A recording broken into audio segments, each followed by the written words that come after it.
The Lanterns Beneath the Sea. English Story Level 5. Far beyond the shoreline of the quiet fishing town of Orleans, there lay an underwater trench known as the Whispering Blue. Fishermen claimed that on moonless nights, glowing lanterns drifted deep beneath the waves, moving like spirits caught in an eternal dance. Most believed it was nothing more than a myth, an old tale meant to entertain children. But Mira Selwyn, a marine researcher with an insatiable curiosity, believed otherwise. For years she had studied bioluminescent organisms, and the stories of underwater lanterns fascinated her. Determined to uncover the truth, she boarded her small submersible, the Starling, and ventured into the trench just as a heavy fog blanketed the sea. The descent was slow and eerie. Dark waters pressed against the craft, and occasional flickers of blue light drifted past the windows.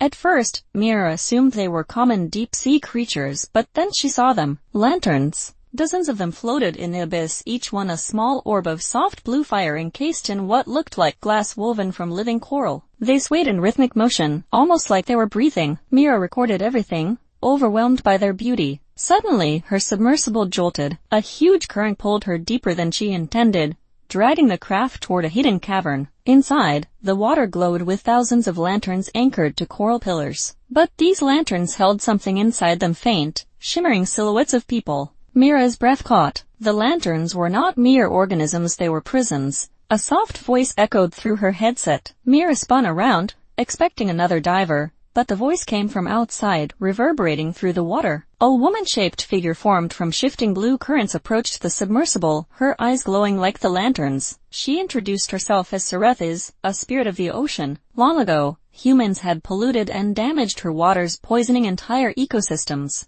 In desperation, Cerethis had crafted the lanterns, magical prisons meant to capture the spirits of those responsible, preventing them from destroying more. But over time, the lanterns had begun trapping innocent people too. Fishermen swept away by storms, sailors lost to the sea, even children who drowned. Cerethis had lost control of her creation. She needed Mira's help. Mira hesitated. Freeing the spirits could unleash chaos, but leaving them imprisoned was cruel. After a moment of thought, she agreed to help restructure the lantern's magic. Using advanced equipment from her submersible and guidance from Cerethis, she created a resonance field that calmed the unstable lanterns.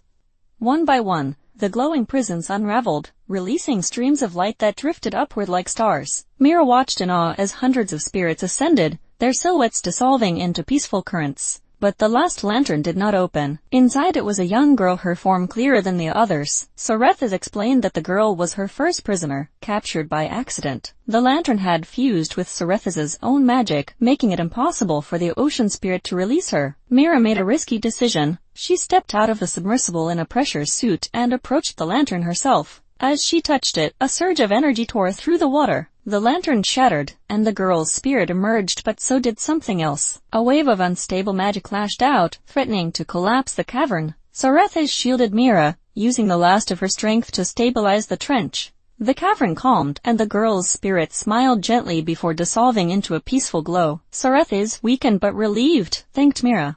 Before vanishing into the currents, she gifted Mira a single lantern, empty, glowing softly, a reminder of the balance between humanity and nature. When Mira returned to Orleans, she reported her findings but left out the mystical parts. Some truths, she felt, belonged to the sea. That night, as she stood on the pier, the lone lantern she'd brought back floated beside her, glowing like a small blue star.